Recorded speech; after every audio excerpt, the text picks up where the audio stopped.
Boa noite a todos. Sejam bem-vindos, sintam-se em casa. Nós sempre gostamos de ressaltar que essa casa não é nossa. Essa casa é um local de oração, é onde nós nos reunimos para agradecer, para louvar, para aprender e, por que não dizer, pedir, porque a gente pede, não vamos ser hipócritas, dizer que a gente não pede, devemos pedir, mas além de pedir, devemos fazer a nossa parte também para que aquilo que nós desejamos possa se realizar. Ajuda-te e o céu te ajudará.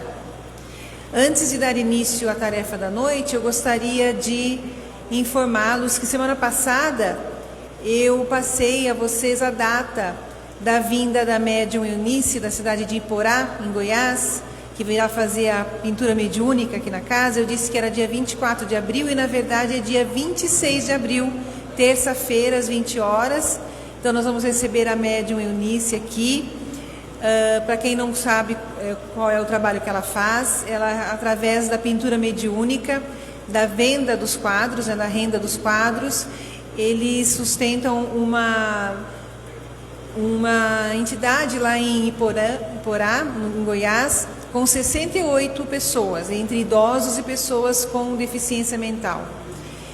Eles passaram por muita dificuldade, durante esses últimos 2 anos da pandemia, como vocês podem imaginar, porque eles assistem essas pessoas com tudo que é necessário: alimentação, vestuário, fisioterapia, remédios, enfermagem, então, enfim, tudo. Então imaginem, com tudo parado, sem que ela pudesse fazer a venda desses quadros, e eles estão retomando o trabalho e nós nos engajamos junto com eles para poder auxiliar. E além da vinda dela aqui no dia 26 de abril, nós também iniciamos a campanha de arrecadação de chinelos tipo Havaiana, porque foi um pedido que eles fizeram para que a gente pudesse entregar a eles o que a gente conseguir, chinelos masculinos e femininos, que é um item que eles utilizam bastante e que vai auxiliá-los. Então, aqueles que puderem contribuir trazendo chinelos, eu acho que os números femininos vão do 36 ao 39 e os masculinos do 37 ao 41, 42. Tá? Então é só deixar aqui que a gente vai entregar para eles no dia 26. Dito isso, como todas as terças nós fazemos, a gente está divulgando esse livro aqui, Fundamentos da Doutrina Espírita. Ele está ali sobre a mesa, vocês podem levar para casa, para vocês, para os amigos, para os conhecidos. Ele traz de uma maneira bem clara e bem objetiva os fundamentos dessa doutrina que nós professamos, para que as pessoas que leiam possam conhecer a doutrina sem misticismo, sem toda aquela carga negativa que as pessoas que não conhecem a doutrina espírita colocam nela quando vão divulgar. Então levem para os amigos, para os conhecidos, para aquelas pessoas que eventualmente perguntam: o que você vai fazer na casa espírita? O que acontece lá? O que o espiritismo prega? O que o espiritismo acredita? Então esse livro aqui é bastante esclarecedor nesse sentido e está ali para ser levado de forma gratuita.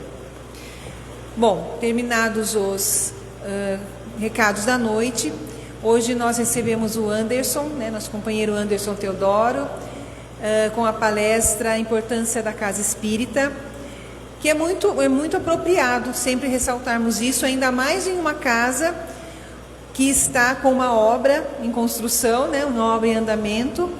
Então é muito importante que se entenda qual que é a importância de nós termos um lugar como esse para se reunir e o que tudo isso acarreta, não é só o local, tudo que se realiza aqui dentro e até mesmo fora dessas paredes físicas que nem todos podem ver, mas que com certeza está acontecendo enquanto nós estamos aqui.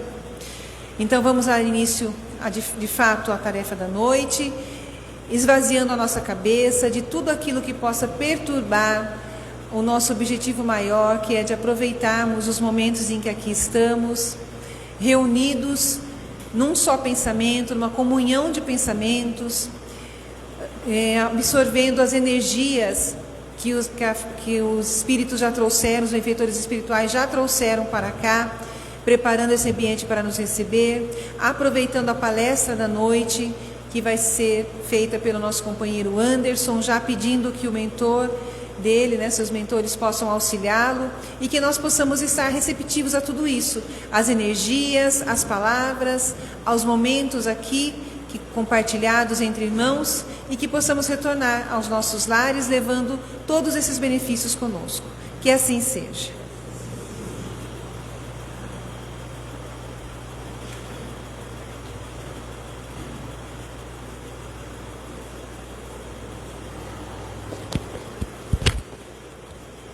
Boa noite.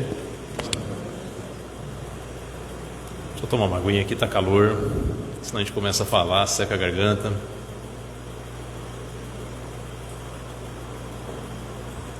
Queria primeiramente agradecer aí a Lu, a diretoria da casa, pelo convite por fazer mais essa palestra. E hoje nós vamos falar a respeito da importância da Casa Espírita. E eu fiquei contente de ver ali, né, essa campanha da USE, do livro do Fundamentos da Doutrina Espírita. Inclusive a palestra que eu fiz no Carnaval foi justamente sobre Fundamentos da Doutrina Espírita. Porque é de suma importância nós, né, tanto como trabalhadores, como quem começa a frequentar a doutrina espírita, entender no que se funda a doutrina espírita, né? A pedra, né? O fundamento é a pedra, né? A base daquilo que sustenta, o que está por cima. Então, os fundamentos da doutrina espírita são aquelas coisas, são aqueles pontos em que a doutrina espírita se baseia. Se nós compreendemos o que são esses fundamentos e como que eles funcionam, assim, fica muito mais fácil da gente ter uma visão de conjunto de toda a doutrina espírita, tá? Então eu sempre falo, eu não canso de repetir, que é importante sempre que quando a gente começa a conhecer a doutrina espírita, que a gente leia as obras básicas de Kardec, tá? Começando principalmente pelo Livro dos Espíritos, porque é ali que está a essência da doutrina espírita. Aliás, a doutrina espírita começa com a edição, com a publicação do Livro dos Espíritos, porque até então nós tínhamos fenômenos, né, espíritas que sempre aconteceram, mas um corpo de doutrina, como é o Espiritismo, só surge com a publicação de Livro dos Espíritos, porque é ali que estão os ensinamentos, as explicações pelas quais, né, os Espíritos dão esse conhecimento novo num corpo de doutrina, tá? E isso tem tudo a ver com a importância da Casa Espírita. O que é a Casa Espírita? Eu vou fazer uma outra pergunta para a gente tentar chegar onde eu quero. O Espiritismo é uma religião? O que vocês acham? Vocês acham que é uma religião ou não é uma religião?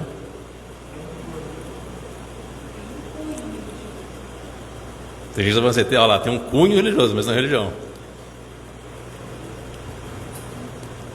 Podem falar, gente, eu quero ver o que vocês acham para eu desenvolver aqui o que eu tenho para falar.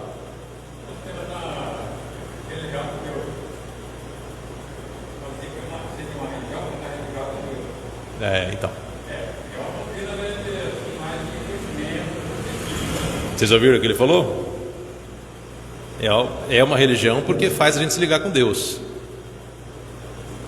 Eu fiz essa pergunta, na verdade, porque não tem uma resposta certa, tá? Tudo depende do que nós entendemos por religião.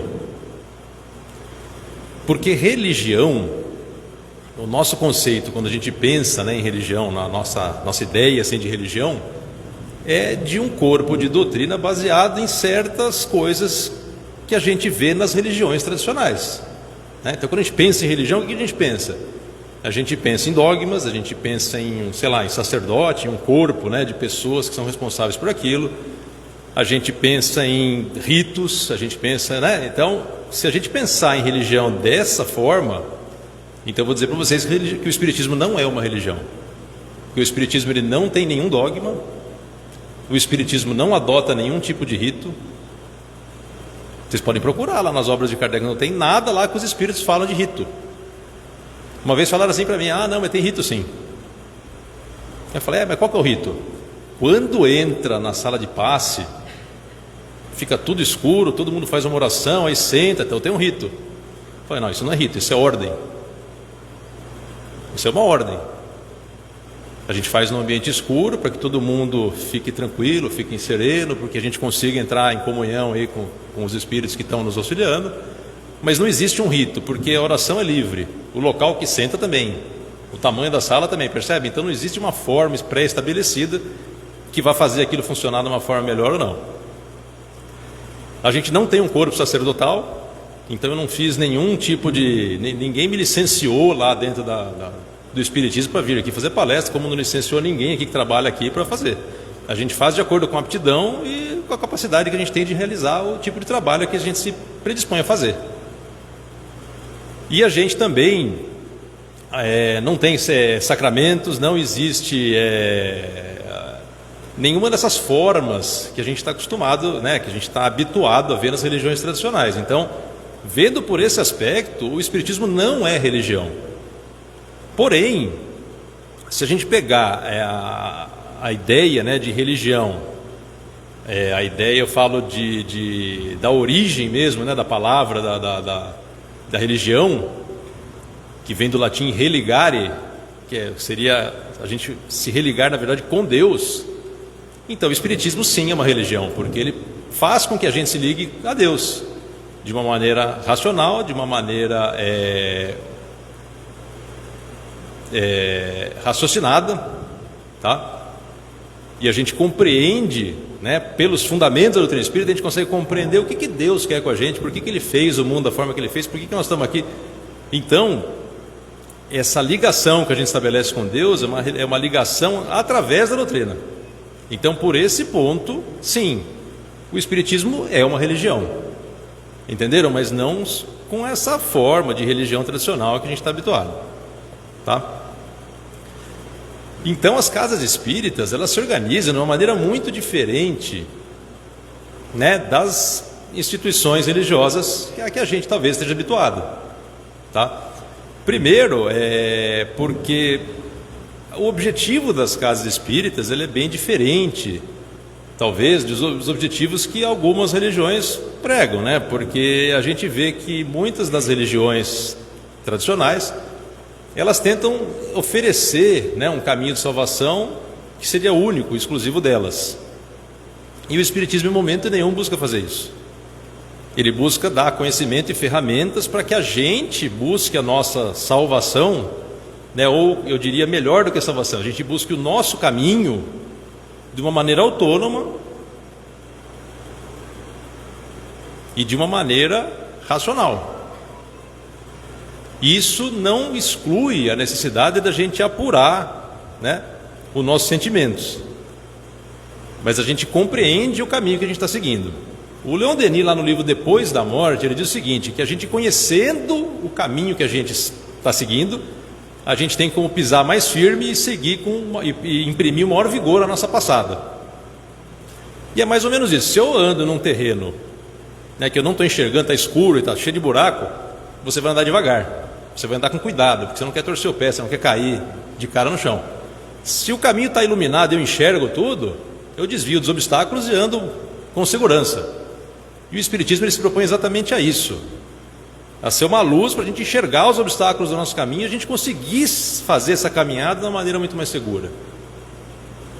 E a Casa Espírita ela vem justamente com esse propósito. Um dos objetivos das Casas Espíritas, e eu acho que o primordial, é fazer a divulgação da doutrina espírita e com isso promover o conhecimento espírita. Tá? Lógico que esse objetivo ele não se limita só a divulgar a doutrina, mas principalmente a gente praticar a doutrina. E praticar a doutrina envolve uma série de outros aspectos. E isso está diretamente relacionado com o tipo de serviços, né, ou de trabalhos que são oferecidos, que são executados numa casa espírita. Claro que dependendo do tamanho, da dimensão, do corpo de trabalhadores que cada casa tem, vocês vão encontrar diferenças nas casas espíritas que vocês forem. Então, você não vai encontrar exatamente o mesmo tipo de trabalho sendo executado em todas as casas espíritas que vocês forem. Depende muito do tamanho que ela tem, do público que ela tem, de quem ela tem para trabalhar nesses trabalhos que ela executa, do tamanho que ela tem, porque vocês vão ver que muitos dos trabalhos demandam espaço físico adequado, né? Então, se a gente voltar lá no comecinho, quando começa o movimento espírita aqui no Brasil, não existem casas espíritas. As reuniões espíritas são feitas na casa das pessoas, as pessoas se encontram para discutir o evangelho, tá vendo? Não tem um local próprio. Agora pense, Numa casa, né, quando a gente cede a casa nossa, assim, no quintal nosso, dá para fazer, quantas pessoas que a gente consegue receber? Para quantas pessoas a gente consegue, né? Com quantas pessoas a gente consegue conversar, estabelecer um estudo? Entende? Então, dependendo do tamanho que toma num determinado trabalho, a gente precisa primeiro de um espaço físico. E isso está diretamente relacionado, por exemplo, com o que vocês estão fazendo aqui, né? De procurar um local adequado, maior, tal, para poder exercer o trabalho da casa espírita. A casa espírita, nesse trabalho de divulgação, ela vai ter diversos tipos de trabalho que ela pode executar, atividades que ela pode executar para fazer a divulgação e para ter a prática da doutrina espírita. E quando eu falo de prática, nós estamos abordando os 3 aspectos da doutrina espírita: aspecto científico, filosófico e religioso. E nós vamos ver como essas atividades elas se relacionam com esses aspectos. Então, o primeiro objetivo, como eu falei, é a divulgação da doutrina espírita. Como é que se faz divulgação da doutrina espírita? Por que se faz? Primeira pergunta, por que se faz divulgação da doutrina espírita? Ora, porque se eu entendo, né, que para mim foi bom o conhecimento da doutrina espírita, ele me dá esse norte, ele me dá essa luz, a gente tem que dividir com os outros, para que as outras pessoas também tenham acesso a esse conhecimento, esse entendimento e busquem essa autonomia de conhecer, né, e se libertar com esse conhecimento. Né? Já não disse Jesus: conhecei a verdade e ela vos libertará? Buscar o conhecimento, buscar o entendimento das coisas, das leis divinas, das razões da nossa existência, permitem que a gente tenha esse grau de liberdade como espírito, né? O espírito fica livre para que ele, né, se manifeste da maneira como ele é. Porque a gente sabe, né, estudando a doutrina espírita, que dependendo das atitudes que a gente toma, nós vamos ficando vinculados a determinadas coisas que a gente faz. E isso vai limitando a gente, vai limitando no seguinte sentido: as encarnações nossas, elas vão se amarrando, né, com as expiações e provas pelas quais a gente precisa passar para corrigir o que a gente falhou. Então, quanto mais a gente vai se acertando, vai melhorando, né, e esse é o trabalho do bom espírita. O trabalho do bom espírita é se melhorar continuamente e buscar aparar suas próprias arestas, ou seja, corrigir as suas más tendências. A gente vai caminhando então para uma existência mais livre, né? Em que a gente pode exercer o livre-arbítrio com maior amplitude, porque a consciência nossa, o conhecimento nosso permite que a gente faça isso.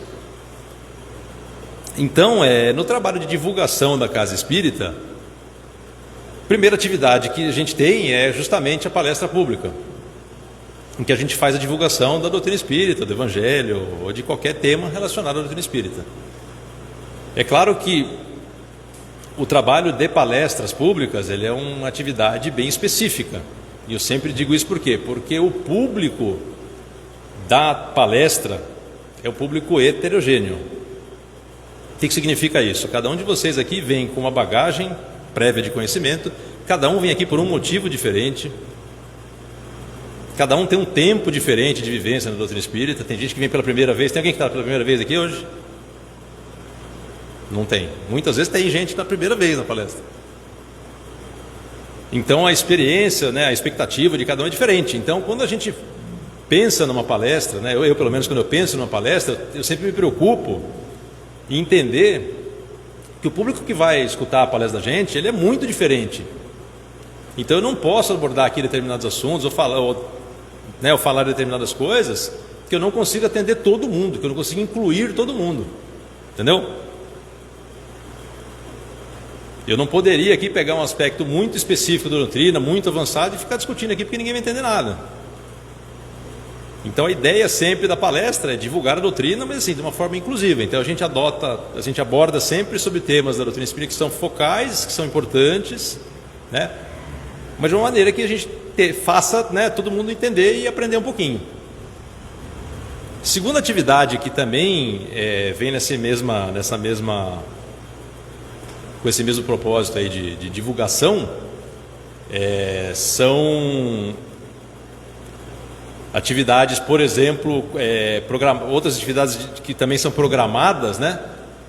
Mas aí são um pouquinho mais específicas para determinados públicos e para determinadas finalidades, São atividades, por exemplo, de evangelização infantil e juvenil, né? Que tem a juventude espírita, tem a evangelização de crianças.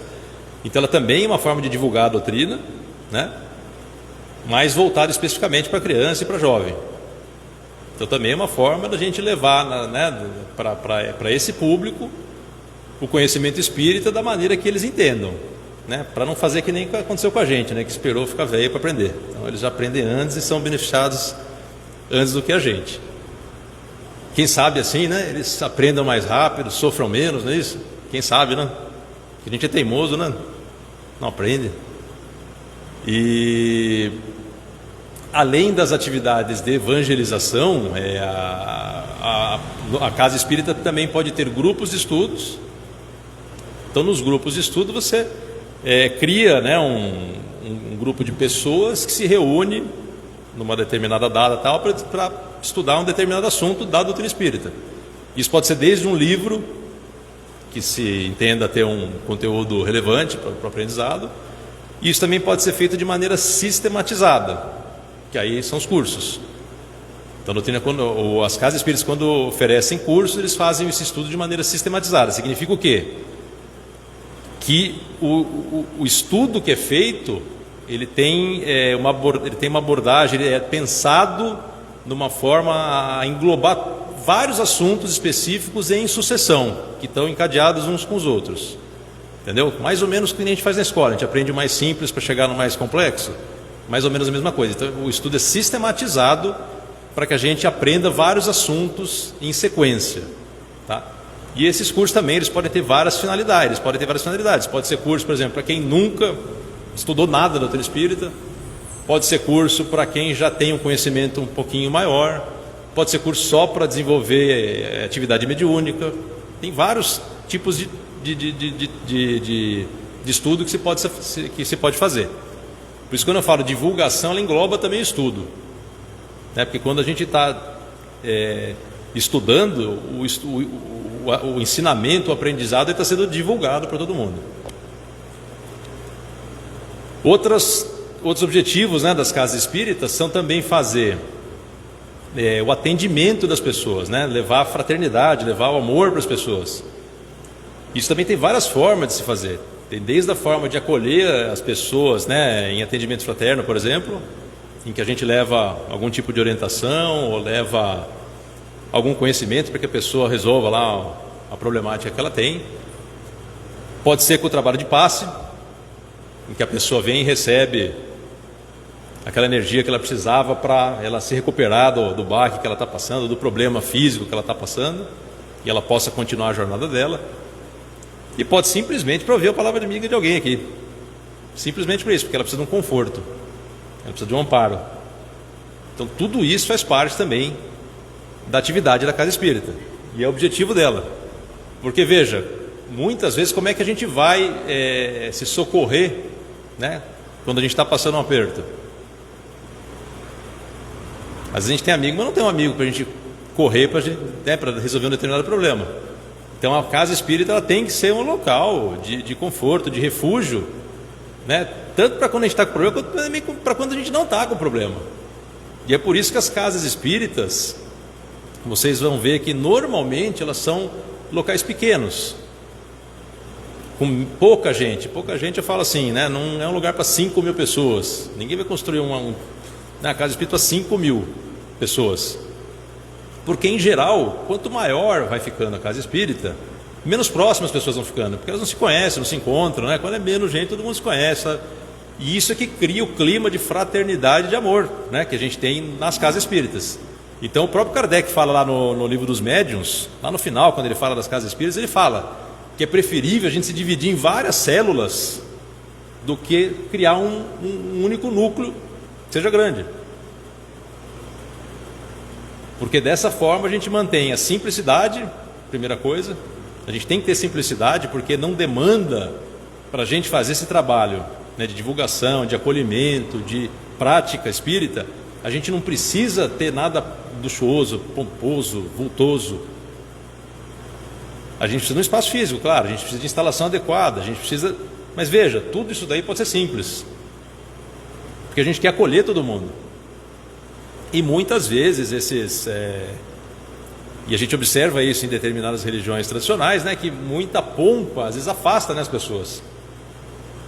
E tem mais também, né, muito dos recursos que a gente às vezes gastaria, né, com essas coisas que talvez não tenham tanta utilidade, a gente consegue reverter em atividades que são relevantes, né, para as pessoas. Então a casa espírita ela também faz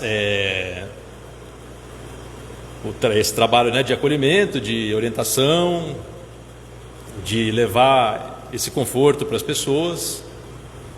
A casa espírita também, isso tudo que eu estou falando, viu gente, não é que toda casa espírita tem que ter tudo isso. Eu vou voltar a falar, eu falei no começo que cada uma faz um jeito, mas tem muitas casas espíritas que vão ter todas as atividades que eu estou falando.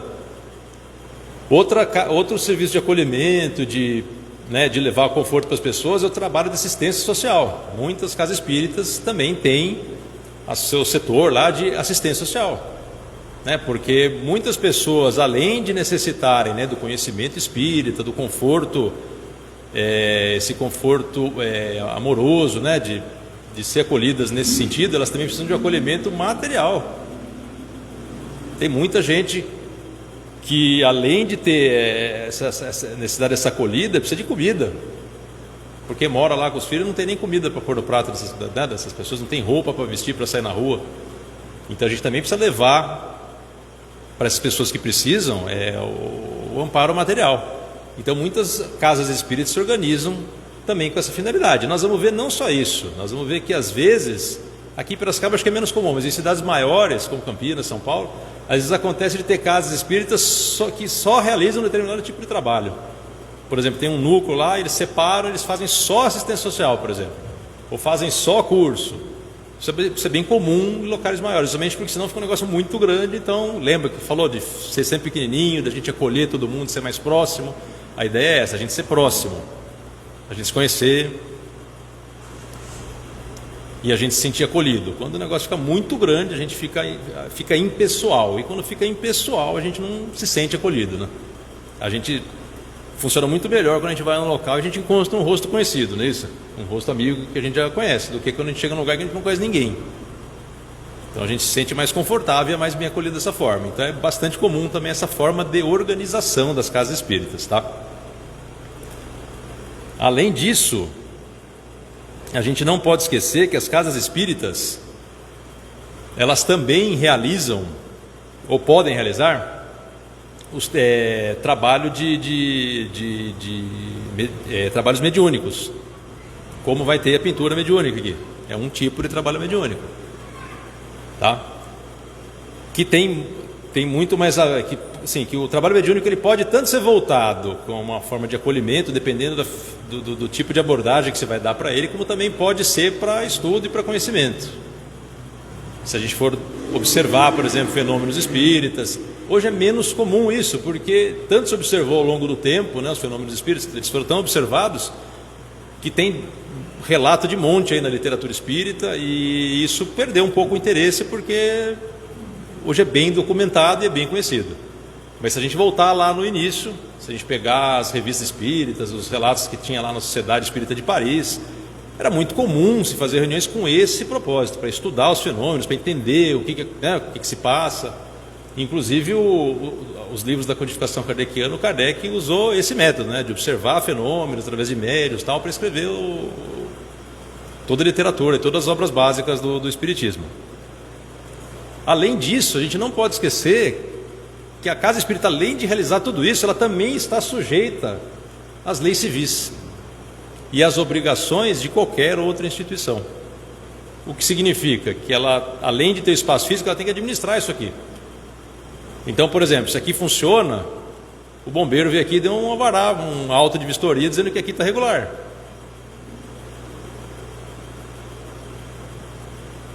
Tem conta de luz, tem ligação de luz, conta de água. Se o imóvel não for próprio, aluguel. Tem que contabilizar isso tudo, tem que ter documento constitutivo, isso aí fica registrado em cartório. Percebe? Então tem um monte de obrigações legais que também tem que ser feitas, e alguém tem que cuidar disso aí. Porque não adianta a gente querer fazer as leis de Deus, fazer tudo bonitinho, mas não cumprir nem as leis dos homens aqui, né? Então a gente tem que fazer as duas coisas. A gente não pode fazer assistência social e ficar devendo aluguel, devendo a conta de luz, né? Seria um tanto contraditório. Então, além de tudo isso, as casas espíritas também têm que se preocupar com esse aspecto. E vejam, então, que toda essa gama, né, de atividades para poder atingir os objetivos da casa espírita, que no fim, tudo isso que a casa espírita faz é justamente para atingir o objetivo da própria doutrina espírita, que é levar o conhecimento, é ter fraternidade, a gente exercer o amor. No fundo é isso daí. Então veja que para a casa espírita poder fazer tudo isso é bem complexo, porque são vários tipos de serviços diferentes, demandam pessoas com vocações diferentes, porque tem gente que não tem vocação, por exemplo, para fazer contabilidade da casa. Tem gente que não tem vocação para fazer atendimento fraterno. Então a gente precisa de trabalhadores de vocações diferentes, de estilos diferentes. Então precisa de bastante gente, precisa de pessoas com conhecimento espírita, porque a gente precisa aplicar o conhecimento espírita naquilo que a gente realiza. E é por isso que a casa espírita sempre precisa de gente para trabalhar. E é por isso que é importante a gente sempre aprender, ter conhecimento espírita, porque a gente sempre pode estar habilitado a entregar um pouquinho daquilo que a gente aprendeu para os outros. Ainda que seja ainda que a gente ache que nunca está preparado, porque a gente sempre acha que não está. Porque se a gente for esperar a gente saber tudo e dominar tudo, a gente não faz nada. Então, vejam que a tarefa, né, de organizar, de executar toda a atividade de uma casa espírita é bastante complexo e demanda um esforço conjunto. E aí nós vamos chegar num outro aspecto da casa espírita. Veja, para tudo isso dar certo, nós somos de pessoas. Nós somos de pessoas. Então nós somos de trabalhadores com essas características diferentes para se complementarem, mas nós precisamos, acima de tudo, que essas pessoas que trabalham, né, elas têm justamente esse vínculo de afinidade, de amor, e tem um propósito comum. Tem um propósito comum. Então quando a gente executa um trabalho na casa espírita, a gente tem que ter esse propósito comum, porque se cada um olhar para um lado, isso aqui, né, e fizer uma coisa diferente, isso aqui não vai dar certo. Então vocês podem ter certeza que em cada casa espírita que vocês forem, que vocês verem um trabalho sendo executado, pensem, tem um monte de gente trabalhando em conjunto para isso aqui funcionar. E esse trabalhar em conjunto não é só na hora que você está lá, porque envolve toda a preparação, a organização, e um tempo em que isso foi feito, é o tempo que muitas vezes a gente não está lá na hora do trabalho, foi algo que foi feito antes, de preparo, de organização, e não é fácil a gente conseguir fazer tudo isso daí. Imagina começar uma casa espírita do zero, né? Que nem vocês começaram há poucos anos. É muito difícil. Se organizar o horário. Aliás, o horário é uma coisa importantíssima. E eu vou falar já por quê também. Uma casa espírita que faz as suas atividades, ela tem que ter horário. Tem que ter dia para fazer as coisas. Ela não pode um dia faz a palestra na terça, outro dia faz na quinta, outro dia faz às 2, outro dia faz às 8. Ela tem que ter um horário. Primeiro, porque as pessoas precisam saber para vir aqui. Você muda toda hora, como é que as pessoas sabem para vir aqui? Ah, significa que eu não posso mudar nunca? Não, você pode mudar. A casa espírita, lógico, ela pode mudar dependendo da sua organização. Ela comunica previamente e muda. O que não pode é não ter horário. Não ter horário não tem como. E o segundo motivo é muito simples. Não somos só nós que estamos na casa espírita.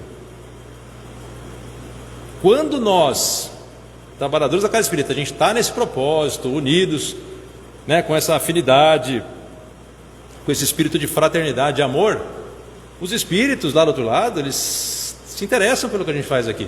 E eles querem ver dar certo, os espíritos bons, né, eles querem ver dar certo. Então eles vêm, se unem a gente e ajudam a gente. Então a gente não está sozinho aqui, trabalhando. Tem uma série de espíritos aqui também ajudando a gente, porque o mundo espiritual e o mundo corporal, eles se interpõem. A gente não vê, mas o mundo espiritual está aqui. Ele está em tudo, o tempo inteiro, quando a gente está vivendo aí. A gente só não vê, a gente pode às vezes perceber. Mas eles estão aí. Então eles se interessam.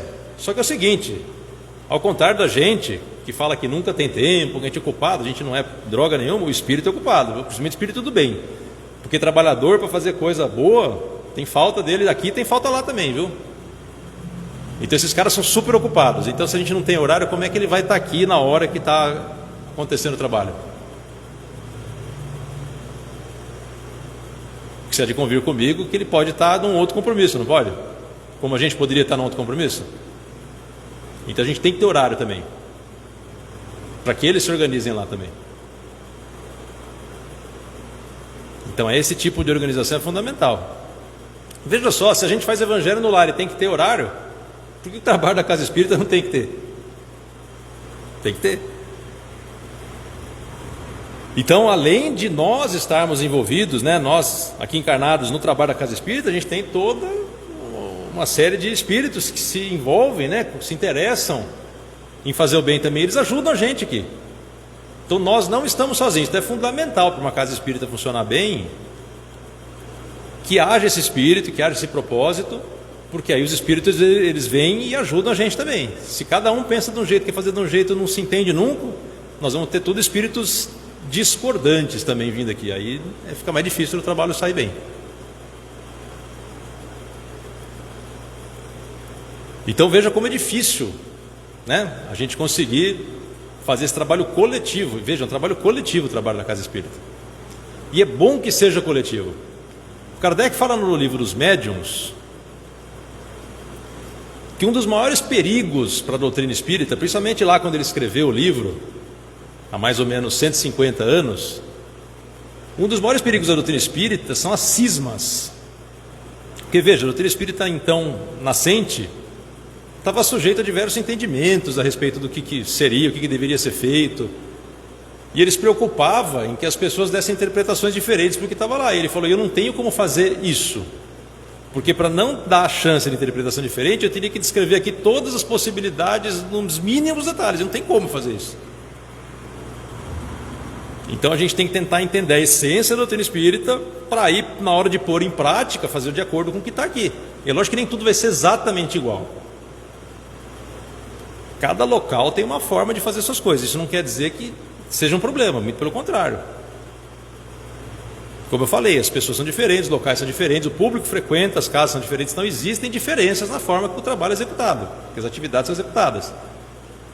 O que a gente não pode é criar, né, elementos que são estranhos da doutrina espírita. Isso a gente não pode fazer. Por exemplo, trabalho de passe só vem de branco. Aonde está na doutrina espírita que tem que estar de branco? Falem para mim onde está e eu concordo. Mas não está escrito isso em lugar nenhum. Não, tem que fazer 3 Ave Maria, 2 Pai Nosso. Onde está escrito isso? Então percebe, quando você começa a inventar coisa que não tem na doutrina espírita,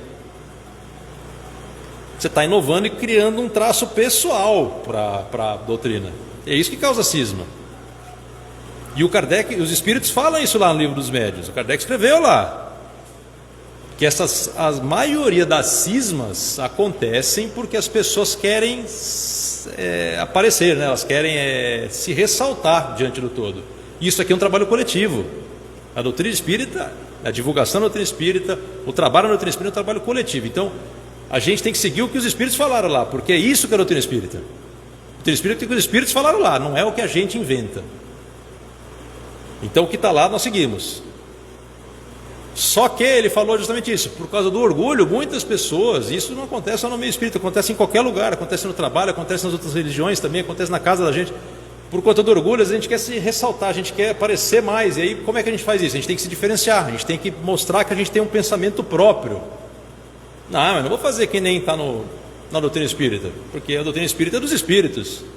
Eu vou fazer algo que é só meu, que eu inventei. Eu vou pôr uma boina X, e aí quando eu dou passe com a boina, eu saro todo mundo. Nossa, é a boina. Foi ideia minha, ó, que brilhante que eu sou. Entendeu? Então isso que vai criando as cismas. Porque um quer aparecer mais que o outro. A gente não quer ser só mais um. Entendeu? E fazer o que tem que fazer. A gente quer aparecer mais que os outros.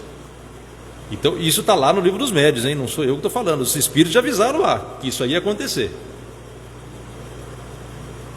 Que a gente, por conta do orgulho, a gente vai querer se exaltar, né, e aparecer no meio dos outros como se a gente tivesse uma ideia própria.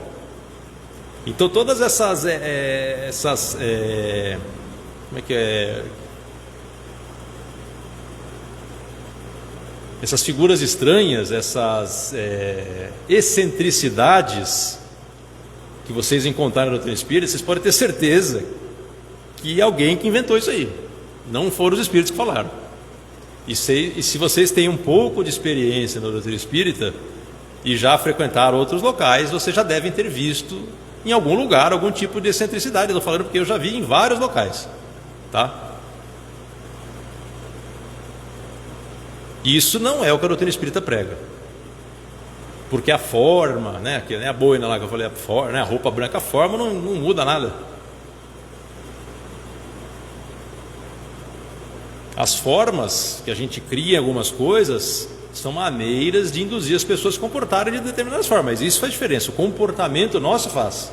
A gente ter respeito, a gente fazer silêncio, né, a gente escutar o outro, a gente ter carinho. Isso faz diferença. Então, muitas vezes, as formas que a gente adota em determinadas coisas têm a ver com o comportamento que a gente espera das pessoas. Então, eu não posso fazer, por exemplo, a casa espírita um lugar barulhento. Mas não é porque o livro dos Espíritos falou que a casa espírita tem que ser silenciosa, não falou isso daí. Mas é óbvio que se for um lugar barulhento, ninguém consegue se entender, fica tumultuado, todo mundo se agita, a gente não quer isso. A gente quer um local em que as pessoas se escutem, a gente quer um local que as pessoas consigam se conversar, se confraternizar, se entender. E até, dependendo do estado de espírito da pessoa que entra aqui, a gente quer até que a pessoa apazigue, né, os seus pensamentos, que ela fique tranquila, para ela expor melhor o problema dela, ou se ela é trabalhadora, para ela conseguir se ligar mais com a espiritualidade, para ela conseguir entregar um trabalho melhor, para ela conseguir se afinizar com os espíritos, com os companheiros de trabalho dela aqui. E isso faz sentido, né? Mas essas formalidades, excentricidades que não estão na doutrina, não fazem o menor sentido, tá? Então, veja que é bem difícil, gente. O trabalho, né, dentro da casa espírita é bem difícil. Mas ele é muito importante, porque através da casa espírita, que são essas pequenas células de luz que nós temos espalhadas aqui no mundo encarnado, é através dessas células, primeiro, que a gente consegue levar o conhecimento espírita para as pessoas, e segundo, que os espíritos lá conseguem trazer alguma coisa aqui para a gente. Porque eles têm dificuldades, eles querem chegar nas pessoas, né? Se eles encontram um local em que todo mundo está irmanado no mesmo sentimento de fazer o bem, é muito mais fácil deles virem aqui e se conectarem com a gente, entregar alguma coisa boa para a gente, horas, né? Então é importante a existência das casas espíritas e que elas sejam constituídas dessa forma que eu falei. Agora veja, para que a casa espírita consiga fazer tudo isso, dentro do movimento espírita, a gente criou algumas outras figuras, né, dentro do movimento espírita, que é a figura que é o movimento de unificação do movimento espírita. Eu não vou abordar muito isso, mas só para vocês entenderem que é a unificação. A gente quer que dentro do movimento espírita, né, da doutrina espírita, a gente tenha uma certa uniformidade na maneira de agir. Por quê? Primeiro porque as pessoas se identificam. Eu vou numa casa espírita, tem palestra. Eu vou na outra, também tem palestra. Eu vou na outra, eu já sei que qualquer casa espírita tem palestra. Entendeu? Por quê? Porque faz parte da divulgação. Então é uma forma de a gente tentar uniformizar. Não é que é obrigatório ter, mas é desejável que todas tenham. O movimento de unificação, ele surge dessa necessidade de organizar um pouquinho o trabalho das casas espíritas. Porque veja, quando começam a surgir as casas espíritas no Brasil e no mundo, cada uma faz um jeito, né? De acordo com o que entende melhor, com a forma que vai funcionar melhor. E o movimento de unificação então surge para que a gente, trocando experiências, né, dessas casas espíritas e tal, elas consigam uniformizar determinadas práticas que deram certo e que funcionam bem. E uma ajuda a outra. Então a casa que já funciona há mais tempo ajuda a que está começando agora. Fala, a gente faz lá de tal jeito e dá certo. Você fala, boa ideia. Aí você vai lá e tenta fazer igual aqui. E diante dessa necessidade surgem então as entidades que são as chamadas federativas, né? Que podem existir em nível local, né? Ou estadual, ou até federal e até internacional. A gente tem até a entidade internacional dentro do Espiritismo, que foi constituída em 92. Inicialmente acho que eram 9 países, hoje são mais de 28 ou 29. Tá? Sinal que o movimento espírita está crescendo também, né, para fora do Brasil. Embora a gente seja o país com o maior número de frequentadores, vamos dizer assim, o movimento espírita está começando a surgir muito forte em outros países também. Então surgiu essa necessidade também de, nesses países, né, de ter algum órgão que unificasse o movimento para ajudar, né, o surgimento nesses outros locais. Então as entidades federativas, elas têm primeiro essa finalidade de tentar unificar algumas coisas, de orientar a casa espírita também. Isso foi um trabalho muito legal que a FEB fez em 1980. Ela criou uma cartilha que chama Manual de Orientação às Casas Espíritas. Por quê? Porque, pensa a década de 80, o movimento espírita começou a crescer no Brasil, começou a surgir casas, principalmente no interior do Brasil. Como é que essas pessoas montavam as casas espíritas? Então a cartilha era uma forma de orientar, você faz o trabalho assim, é importante ter tal coisa. Você vai constituir a casa espírita formalmente, você tem que ir lá no cartório, você tem que fazer assim, entendeu? Então foi uma forma de tentar ajudar a expandir, né, as casas espíritas. Porque é difícil. Como eu falei, são muitas coisinhas que tem que fazer numa casa espírita e pouca gente vai fazer. Então essa foi uma forma também desse movimento de unificação, né, para ajudar as casas espíritas a terem isso. E não só isso, os movimentos, as entidades de unificação, aí, como as federações e tal, elas também têm uma importância muito grande no sentido de centralizar algumas coisas. Então, por exemplo, vamos supor que a gente queira fazer um trabalho de divulgação e a gente quer distribuir livros dos espíritos para as pessoas. Imagina que a gente vai fazer sozinho isso. Vai ser fácil? Cara, a gente tem que arrumar livro, a gente tem que arrumar um meio de divulgar isso aí, para as pessoas saberem que vai ter o livro, de fazer esse livro chegar nas pessoas, de despertar o interesse das pessoas para querer pegar esse livro. Cara, agora veja, se a gente faz isso por meio de uma entidade, né, unificadora, né, de uma entidade federativa, ela consegue reunir um monte de gente diferente, de locais diferentes, e então a força que ela tem para executar essa tarefa é muito maior. Eu lembro, por exemplo, que aqui, se não estou enganado, em 2012, eu não lembro agora, fizeram uma campanha dessa com o Jornal de Piracicaba aqui, né? Só foi possível porque tinha a USE capitaneando isso daí, porque se as casas espíritas fossem tentar fazer sozinhas, isso é muito mais difícil. Então, quando você tem um órgão, né, dessa magnitude, para fazer um trabalho dessa magnitude, fica muito mais fácil. Eu não lembro na época, mas foram milhares, né, de livros, não foram 20 mil livros aí. Foram milhares de livros distribuídos, com sucesso. Né? Por quê? Porque teve todo esse cuidado de envolver mais gente, um órgão maior, com mais organização, com mais... Então, também tem importância essas entidades, né, no sentido de fazer esse tipo de trabalho. Imagina quando trouxeram o Divaldo para cá, imagina essa gente, a casa espírita desse tamanho, para entrar em contato com o Divaldo, fazer uma palestra aqui, cara, é muito difícil. Agora, uma entidade federativa é mais fácil de ter contato com ele, de fazer ele vir aqui, entenderam? Então, esse movimento de unificação, ele também dá muito corpo para a doutrina, para a gente se organizar e fazer coisas maiores, assim. Tá? Eu espero que eu tenha... Pode falar.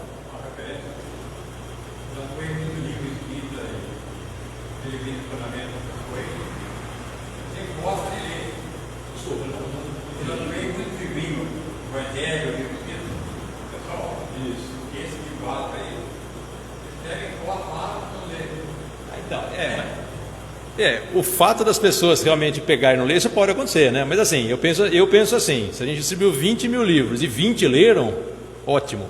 20 pessoas a gente conseguiu trazer e levar, né, para a doutrina espírita e levar o conhecimento para elas renovarem a vida delas. E veja, a tarefa é mais difícil do que isso, porque veja, se 20 pessoas leram, quantos vão pôr em prática? É difícil, gente, a gente não consegue pôr em prática. Entendeu? Então, a gente faz aquilo que está ao nosso dispor, assim, a gente faz aquilo que é possível. Eu imagino assim, que as pessoas que se preocuparam de pegar lá, participar da campanha, de pegar, ver que tem o livro, de alguma forma, primeiro gerou um impacto, as pessoas ouviram falar da doutrina espírita, alguns pegaram o livro, alguns leram, ótimo. Lembra da parábola da semente? Vocês conhecem a parábola da semente, não conhece? A parábola da semente conta que saiu um semeador a semear, e ele atirou sementes pelo caminho, e umas caíram pelas pedras, outras caíram nos espinhos, outros pássaros comeram, e a outra caiu em terreno bom, e renderam 30, 60 e 100. Né? Cara, isso significa, essa parábola, ela ilustra, ela é uma alegoria do que acontece com a gente. Né? A possibilidade de melhorar, da gente fazer as coisas, existe, são as sementes. O conhecimento, a possibilidade de melhorar, está aí. Agora sim, tem gente que é o terreno infértil lá, que é o terreno que não dá nada, a pedra cai e seca. Né? E vem o pássaro e come, não brota nada. Tem o espinho, né? Que a semente até acha um lugarzinho ali, mas a primeira dificuldade aperta, já era. E tem as pessoas que nascem alguma coisa. Tem uns que nascem 30, tem outros que nascem 60, tem outros que nascem 100. Então depende da gente fazer, né, isso daí. Agora sim, se ninguém semear, gente, a gente não vai colher nada. Então a gente tem que semear. Se as pessoas vão aproveitar, não vão aproveitar, gente, não é mais do nosso departamento. Não é mais do nosso departamento. O Emmanuel até fala uma coisa assim, que o trabalho é nosso, mas a colheita é divina. Então o resultado do nosso trabalho não depende da gente. O trabalho depende da gente. Se não tiver o nosso trabalho, não tem colheita nenhuma, mas o resultado dele não depende da gente. Porque Deus que sabe o que a gente tem que ver, o que os outros têm que receber, e outra, tem o livre-arbítrio dos outros, né? De o que eles vão querer fazer ou não com aquilo que eles receberam. A gente não pode impor para as pessoas, né? Imagine se alguém chega com alguma ideia para a gente e quer impor para a gente pôr em prática, a gente não ia querer ir. Então a gente também tem que preservar os direitos das pessoas, por mais que a doutrina espírita seja ótima. Às vezes para aquela pessoa não é, ela tem direito de não querer a doutrina espírita na vida dela. Mas a gente tem que semear. Porque se a gente não semear, não chega ninguém. Inclusive naquela pessoa que queria e que a doutrina espírita e cuja vida poderia ser mudada, né, pelo conhecimento, pelo contato com a doutrina espírita. A gente tem que fazer isso aí chegar nas pessoas. Por isso que o trabalho de divulgação da doutrina espírita é a essência da casa espírita. Essência. Se a gente não tiver assistência social, se a gente não tiver trabalho medíocre, se a gente não tiver nada disso na casa espírita, se a gente tiver divulgação, a doutrina espírita está preservada. A gente precisa disso, que a doutrina espírita seja praticada pelas pessoas. Entendeu? É isso que a gente precisa, é o essencial, é isso aí, é palestra, é o atendimento fraterno, é receber bem as pessoas, é isso que a gente precisa. Beleza, gente? Obrigado pela atenção de vocês, por vocês terem me ouvido aí por quase 50 minutos. Eu espero que de alguma forma tenha ficado um pouquinho claro aí na cabeça de vocês como que a Casa Espírita trabalha para levar um pouquinho da doutrina para todo mundo, para a gente tentar fazer, né, a doutrina caminhar, para a gente continuar aprendendo e para levar esse conhecimento que faz tão bem para a gente. Tá bom? Muito obrigado. Faço.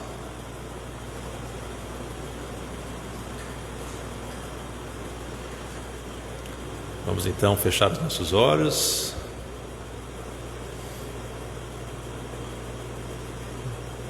E levar o nosso pensamento a Deus. E pedir ao Mestre amigo Jesus que Ele nos envolva com todo o seu amor infinito e permita que nós, purificando nossos corações, a gente esteja em contato com a espiritualidade superior, que esses abnegados irmãos possam sugerir os seus bons pensamentos e trazer um pouco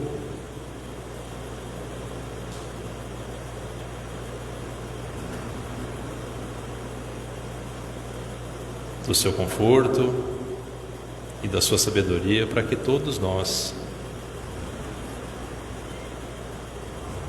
possamos receber aqui dentro da Casa Espírita o bem que esperávamos e que, acima de tudo, nós consigamos nos manter com esse pensamento elevado para que a gente possa levar tudo isso que nós recebemos para fora daqui, para as pessoas que precisam ainda mais do que nós. Que assim seja.